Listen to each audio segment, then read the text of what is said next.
Ibihe byiza nshuti bakunzi ba Goma News Official, twizere ko mumeze neza. Ikaze no mu makuru agezweho muri uyu mwanya, by'umwihariko mu gihugu cya Kongo. Hari amakuru ari kuvugwa rero mu gihugu cya Kongo, hubuye imirwano ikaze hagati ya M23 n'ihuriro ry'ingabo zirwana ku ruhande rwa leta ya Kinshasa muri teritwari ya Rutshuru. Andi makuru nanone ariko havugwa nuko Wazalendo basubiranyemo n'ingabo za Repubulika ya Demokarasi ya Kongo maze batsa umuriro baramarana. Hari andi makuru nanone ariko havugwa hari nyine muri Repubulika ya Demokarasi ya Kongo, umuminisitiri yeguye nyuma y'iminsi 7 gusa amaze ashyizwe muri izo nshingano. Izi ni ingingo rero mu kanya gato turaje tuyarambura.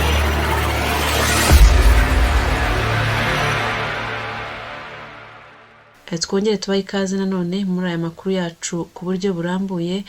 Turahera kuri aya avuga ko hubuye imirwano ikaze hagati ya M23 n'ihuriro ry'ingabo zirwana ku ruhande rwa leta ya Kinshasa muri teritwari ya Rutshuru. Ni kuri wa gatatu nibwo habyutse humvikana imbunda ziremereye n'izito, aho uruhande rw'ingabo za leta ya Kinshasa rwazindutse rugaba ibitero bikomeye mu birindiro bya M23 ni mu bice byinshi byo muri teritwari ya Rutshuru mu ntara ya Kivu y'Amajyaruguru. Amakuru yibanze avuga ko ibitero by'ihuriro ry'ingabo za Repubulika ya Demokarasi ya Kongo icyambere cyagabwe mu birindiro bya M23 biri ahitwa Rwindi, ikindi kiza kugabwa mu nkengero za Kanyabayonga. Gusa ngo iri huriro ry'ingabo za RDC ryahababariye ku rwego rutigeze rubaho n'ikindi gihe ko ndetse kandi M23 yamaze gusubiza ibyo bitero nyuma, igira n'ibikoresho byinshi bya gisirikare ifata byakoreshwaga n'uruhande rwa leta ya Kinshasa.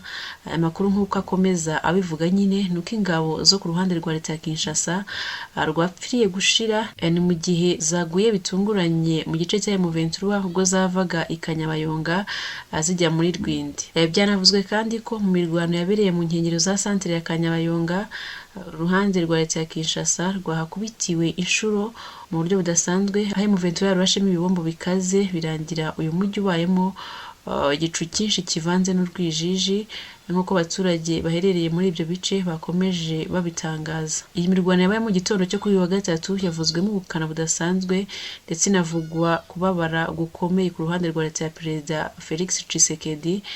Kuri ubu ihuriro ry'ingabo za RDC riri guhangana na M23 rihunga muri uyu mujyi wa Kanyabayonga. Andi makuru, Wazalendo basubiranyemo n'ingabo za Repubulika ya Demokarasi ya Kongo maze batsa umuriro baramarana. Ni imirwano yabereye mu gace ka Mabarako muri teritwari ya Beni ho mu ntara ya Kivu y'Amajyaruguru mu burasirazuba bwa Repubulika ya Demokarasi ya Kongo. Amakuru nk'uko bivuga nuko insoresore zo mu mutwe witwaje intwaro wa Wazalendo zakoranijeho na FARDC birangira Wazalendo abagera kuri 6 bahise bahasiga ubuzima. Byasobanuye ko Wazalendo aribo batangiye barasa ku ngabo za FARDC, abituma no babasubirisha kubatsa umuriro w'imbunda.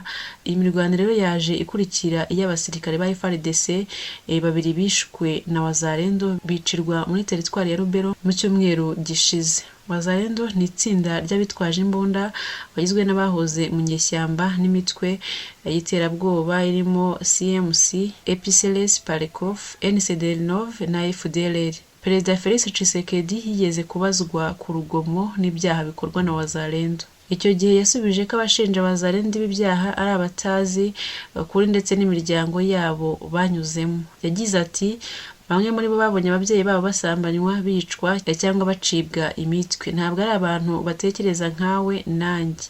Byibuze ishyire mu mwanya wabo by'akanya gato. Birwanaho bakoresheje buri kintu cyose bafite.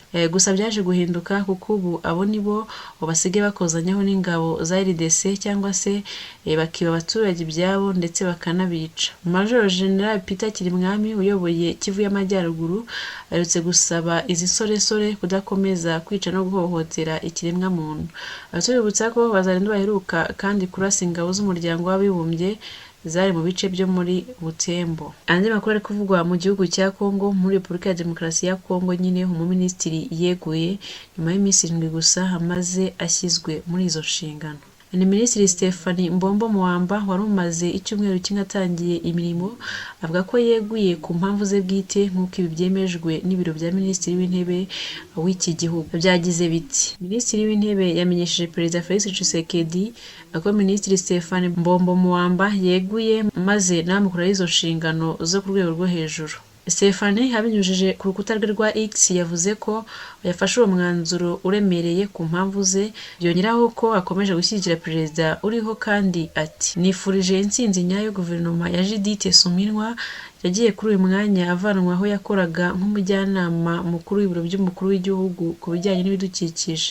Kwegura kwe ntibisanzwe mu butegetsi bwa Kinshasa, kandi igitangaje yegura mu minsi 7 gusa ahawe izo nshingano, ni mu gihe kandi yari yabanje kugaragaza ko yishimiye izo nshingano. Uku kwegura kwatumye benshi muri iki gihugu bavuga bakekeranya ku mpamvu nyakuri zaba zabiteye. Ahagana isaha z'umugoroba wo kuwa gatanu mu cyumweru gishize nibwo Minisitiri Stephanie Mbombo Muwamba na bagenzi be bakoze inama ya mbere y'abaminisitiri. Muri iyo nama anavuga ko mu bimureba hafite ubushake kandi azanye ingufu n'impinduka mu kuzana umusanzu munini w'umutungo kamere mu kurwanya ihindagurika ry'ikirere. Uyu Stephanie wize amategeko y'ububanyi n'amahanga yagiye ahagarara RDC mu nama mpuzamahanga zitandukanye ku bigendanye n'ibidukikije n'izirebana n'ihindagurika ry'ikirere. Ikindi kandi yari asanzwe ari umukuru w'ishyaka Cercle de l'Information Intégrée du Congo, ishyaka rishyigikiye UPDS rya Perezida Félix Tshisekedi, mbere yahoze mu ishyaka rya Mouvement de Libération du Congo rya General Pierre Bemba. Yaje kurivamo avuga ko ridashyira imbere uburenganzira bw'abagore nk'uko yabyifuzaga. Umwirondoro wa Stephanie ugaragaza ko yabaye mu bihugu by'i Burayi, mu Bubiligi no muri Australia, ndetse kandi yigezeho kuba umunyamakuru uri muri iki gihugu cya Repubulika ya Demokarasi ya Congo. Yari umwe mu bagore 17 mu bantu 54 bagize guverinoma nshya ya Congo, ubu iraburamo umwe nyuma yo kwegura. Andi makuru havuzwe uko byagenze ubwo inkongi y'umuriro yibasiye ububiko bw'ibikoresho by'igisirikare cy'igihugu cya Njamena. Ni ku mugoroba wo kuwa kabiri tariki ya 18 z'ukwezi kwa gatandatu 2024, inkongi y'umuriro yibasiye ububiko bw'amasasu y'igisirikare cya Repubulika ya Chad. Ibitangazamakuru byandikirwa muri icyo gihugu n'ibyo hanze byazindutse bitangaza ko habaye guturika gukomeye kw'ayo masasu, kandi ko guturika kwayo kumvikanye kugera hejuru mu birometero byinshi uvuye ku idepo yayo mu karere ka Guji hafi y'ikibuga cy'indege cy'umurwa mukuru wa Chad. Byagize biti twabonye ikirere gihinduka umutuku, twumvise iturika rihambaye cyane ku buryo twumvaga biri munsi y'ibirenge byacu. Muri iryo joro Minisitiri w'ububanyi n'amahanga w'umuvugizi wa guverinoma ya Chad Abdelrahman Kouramala bagarutse kuri iki kibazo kuri RFI, bavuga ko iyi depo yafashwe n'inkongi kubw'impanuka. Abasirikare n'abashinzwe kuzimya umuriro baratabaye, umuriro ugenda ugabanuka buhoro buhoro.